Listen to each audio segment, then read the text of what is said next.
Hi guys, a little seated update before we get stuck back in at the weekend down at the unit. Um, the massive list of boring stuff's almost complete now. If you remember, this list was full of company formation stuff, VAT, accountants, DEFRA, alcohol licensing, lease agreements. What else was on there? Local council stuff, business rates, bank accounts, utility suppliers, and last but certainly not least, Her Majesty's Revenue and Customs, which has been second only as painful as setting up a business bank account with a challenger bank.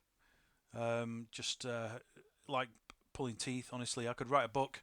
I might write a book when I get time, but at the moment, it feels like that will be never. Um, what's pending is kind of okay, as we still need a few weeks to finish the unit fit out, but it's the sort of stuff that could stop you in your tracks if you didn't apply early enough or you applied for things in the wrong order. So we've been a little bit lucky with that, I think. Corporation tax, still haven't responded in over a month since I sent the registration through. I can't do any more than register, so we'll just wait for that to take its course. The beer duty guys responded originally with an acknowledgement. Not really heard anything back from them until yesterday. I guess the 60-day process that started on December the 8th, once it gets 30 days in, they probably start to get a little bit more interested in concluding it. The bank's been sending me some stuff that's not been arriving. I've had the important stuff like debit cards and whatnot. That's all arrived, but other documentation and some numbers and telephone banking information, just it never showed up. So I called the telephone. No, I didn't. I called the internet banking helpline, who asked me for the telephone banking password or digit from it, which I didn't have because they'd not sent me anything. So they put me through to the telephone banking help desk, who again asked me for the password that I didn't have. So they asked me the security questions to confirm my identity, told me I'd got something wrong, which is like my date of birth and my name or something, and then banned me from telephone banking. So now I can't even call them. So I've got to go to the branch to fix that up. Um, what else has been going on? Scottish Power. Oh, don't, honestly, just don't. Dreadful. Um, AWRS. This is the wholesale alcohol wholesale registration service or system that they have to ensure that beer duty and alcohol duty is being collected correctly and that beer is not being sold into the wholesale markets and the trade without the right duty being collected, as opposed to the personal licensing, which is completely different, or premises license, which is completely different. They've suddenly changed gear about a month after we've applied. We're being guided now by actually a very helpful contact, which is unusual, but I'm very pleased that we've made there. We've got a phone call planned next week with them to finalise and make sure that they're okay with us. One thing that's outstanding with them is they still want, I mentioned it in a previous video, they want letters of intent from customers, and we don't have any customers. We've never had any customers. We're a brand new business, so they're insistent we need that. I've emailed some bars and pubs that I've been talking to over recent months as we've been getting this thing rolling, who've said, "Oh, we'd be interested in buying from you." And I'm asking them for emails, effectively to sponsor us, I suppose. Um, I find it quite uncomfortable, and I've worked in sales for my whole career, and I'm used to asking difficult questions. But if the first question you ask a customer is for them to do you a favour by writing a letter to HMRC, I don't think that's how I want to start out a business relationship with these people. But ask we must. So I should have about 8 or 10 letters probably ready for them in the next few days, I hope. I've had a few back already, so thanks to the guys that have sent me those. You know who you are. The premises license from the council we don't immediately need. We need it for off sales so that we can take orders through the website for canned or bottled product for the public. But I've applied for an on sales license as well. Not that I think we're going to use it immediately, but it does give us the opportunity to have launch events and people on the premises drinking the beer. as we get moving. So I wanted that in place to start with. So obviously that's then created a whole load more admin and paperwork, and requirements for Challenge 25 programs, and you know, anti-crime type stuff, CCTV systems and whatnot. Um, we've we've had to had a conversation today with Cheshire Police. They're actually perfectly happy with the application now. They just wanted me to change some of the wording about the retention period for the video. Needed to be a minimum of 28 days. I also had to make a statement that I'd be happy for them to come and see any video taken during licensed hours, that they can just rock up and ask for that, which I'm happy with that. Nothing to hide. It's all perfectly fine. But the council side, my goodness, there's another one. I mean, the people that I've been speaking to have been fantastic, actually. Cheshire East licensing, really helpful, very supportive. But the process that they have to use is like going back in time. I've still got to run. In fact, it's run now, but you're still going to run a public notice in a widely circulated local newspaper.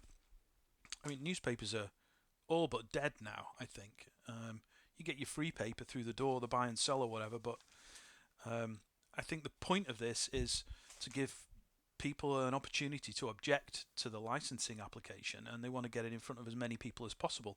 That's not the Crewe Chronicle, or the Winsford Guardian or whatever. This process should be digital now. It's archaic. So that little ad's cost 400 quid. And reading online, there's been a campaign to make it digital, which has just been absolutely objected to by the money-grabbing newspapers. They're online, they're digital as well, but putting something in print, 400 quid for a 2-column, 6-centimetre ad is just taking the Michael, I think. Anyway, it's paid. We've had to do it. What else have we had to do with licensing? We had to put an A4 notice up on the front of the building that could be viewed from the road. It had to be A4. It had to be printed in a certain format, and it had to be printed on blue paper, not pink or white paper, just blue paper. Don't know why that is, but we've done it. So, other licensing news, I've had to tell them about any steps or stairs in the building. Haven't got any. I had to tell them about any stage that might be used for entertainment purposes. Haven't got one. They asked me specifically to comment about Morris dancing. That's not a joke. There isn't any of that either, although you never know, when the Middlewich Boat and Folk Festival's on, there might be a few guys with handkerchiefs waving them around. We've had to ensure that we're not going to be an antisocial behaviour hotspot. They've not seen Mike's toilet yet. It's a good job it doesn't belong to our building, or I'd have to justify it. So with all that, we should be hopefully approved for retail and on sales, but that doesn't really apply, on the 22nd of March, if all goes to plan. The trade effluent discharge approval is in progress with United Utilities. We're producing so little effluent, just brewing on Saturdays and Sundays, and during the week nothing. And the batch sizes that we're producing are so small. I doubt it's going to make any difference to the water chemical balance in the area, but it's no different for us than it would be for a massive industrial producer of some nasty products. So we've had to do plans and drawings showing the sewer layout on the plot on the premises and the exit from the premises to the main sewer. So we've done all that. Just need to do one final check, because I spotted another manhole the other day. I just want to check that the foul poop chute from the toilet area doesn't go into the canal with the surface water, because that's where I know our waste goes to. So I'm relying on previous occupants and previous development on the site as my guide for what's foul waste and what's surface waste, but just want to check. I'm pretty sure it doesn't. We'll be fine. The floor channel is going in on the 15th of February. That's the drain channel that we chopped the floor out for. Some of you watching might know Ken Boondoggle. He's managed to get a small crew of family members together for us. We're concreting then on the 15th. Once that's in, then I'm going to start checking the weather forecast for a few nice days where we've got temperatures sort of above 12 Celsius. Not at the moment, -6 or something, but so we can get that floor epoxied. I don't have to do it and then wait weeks and weeks for it to cure. We've not got that amount of time. The expansion vessel tank for the sink boiler that I put up is coming tomorrow, so we'll get that fitted on Saturday and then check that that 6-bar valve's not still blowing. Got some electrical stuff to do as well still, so I've worked out I need a 16 square millimeter cable from the panel by the door to the diagonally opposite corner where the hot liquor tank and copper will be. There's 100 amp incoming into the building, and we're somewhere in the mid 70 amps just for those two bits of kit. Unfortunately, it's not going to run for that long. The full boil's only going to be on for an hour or two, and the HLT will be on overnight with a much lower power level, so 3 or 6 kilowatts depending on the volume. So, but we've got that brief spike of high usage during the day, so we're not going to skimp on the cable. 16 should cover it. Don't know whether I should put the cable in and let the Sparky come and terminate, but it means getting him back twice at this stage because I've not got the panel to terminate it into yet, so still need to work that out. I'm not going to go too complicated with the panel to start with. I'll get a panel that I can later do some additions to, but I think to start with we're just going to have a simple 4 relay, one for each element, 4 relay setup with either rotary on off or latching push buttons, so we can just independently switch each of the 4 heating elements on and off, and then we can work on more smart temperature control as we move a bit further. And for the HLT, we could probably rely on a thermostat in the heating element, again, just to get going. It's not ideal, but it will be good enough, and at this stage that's little steps. Otherwise I'm never going to move any further forward. We'll still be optimizing everything and making it 100% perfect.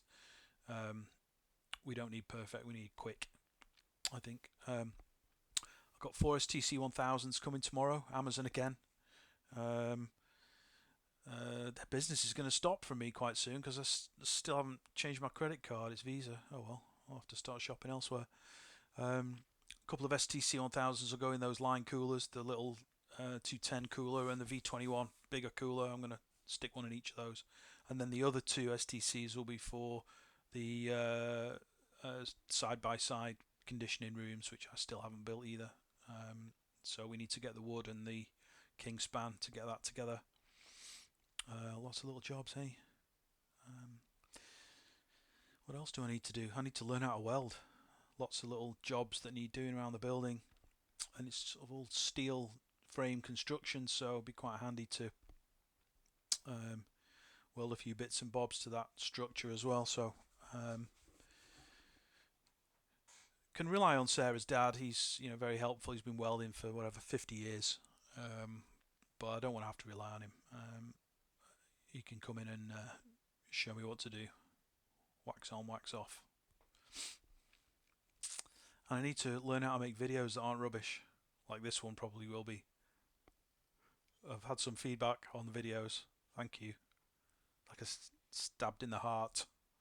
Positive and negative. It's all good, really. I'm only joking. I know the audio's shit. Sorry.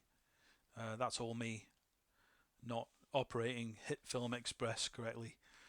I need to balance the audio a little bit sometimes. I think the other ones have been okay, but that last one, I got a copyright warning when I uploaded the video because I'd used some music that was supposedly royalty free but turned out not to be. So I had to quickly change the soundtrack, and I couldn't adjust the level of it, and obviously the voice audio was quiet at that point, so I sort of drowned myself out with terrible music. So I've got to try a bit harder with that. Other comments. The dogs, yes, they're whippets. 2 whippets, Tom and Eddie. We've had whippets for years. I think these are number 5 and 6 or 4 and 5. It's terrible. I should remember, shouldn't I? Either way, lots of whippets. Cisco Kid says, my videos are very Harry style now. I've started putting the dogs in them. Well, yeah, the whole video is very Harry style, isn't it? But not as good. Like everything else here. Big up to Andrew Aitchison, Whippet Fancier. Thank you for your follow. Appreciate that. And Andrew Brooks, lowering the tone as usual, talking about dog pee being the highlight of the video. Yes, I know. Thank you. Thanks also for the element removal tips received from the kids that actually paid attention in physics. It's all about the levers. Ben Davis, all about the levers. Andrew Lynch, use a ring spanner with a long shaft to it. My favourite was Beer Baron, who suggested setting it on fire. So I didn't have to get to that stage. The WD-40 cracked it. So, but thanks for your input, guys. Drunk Delilah binged the whole series. There's an hour of your life that you'll never get back. Thank you. And a couple of comments about funding, crowdfunding, Patreon. Some of these comments are in the YouTube comments. Others are through the Homebrew Forum, direct messages. I've had a couple on Twitter. Some people have emailed me as well. So it's good to hear from everybody. But on the Patreon funding thing, I just don't think that's where we are. If we were relying on this as a business and planning to quit our jobs and do it full time, then maybe that would be a useful revenue stream. We're not. As I said before, we're both gainfully employed and we enjoy our Monday to Friday hugely, and we're not needing a big or even a regular cash injection now over and above what we're able to commit to the business ourselves. So we've planned well, and we have some regular cash available from our salaries and our day jobs, and that's enough to do what we need to do. It might take us a bit longer. That's okay. We're not in a desperate hurry to try and start generating profit. It'll go at the speed that it goes, and we've got plenty of patience. And as you can see, we're trying to save money wherever we can and doing things ourselves. So it's all good. I think that's about it, guys. So back to the unit Saturday.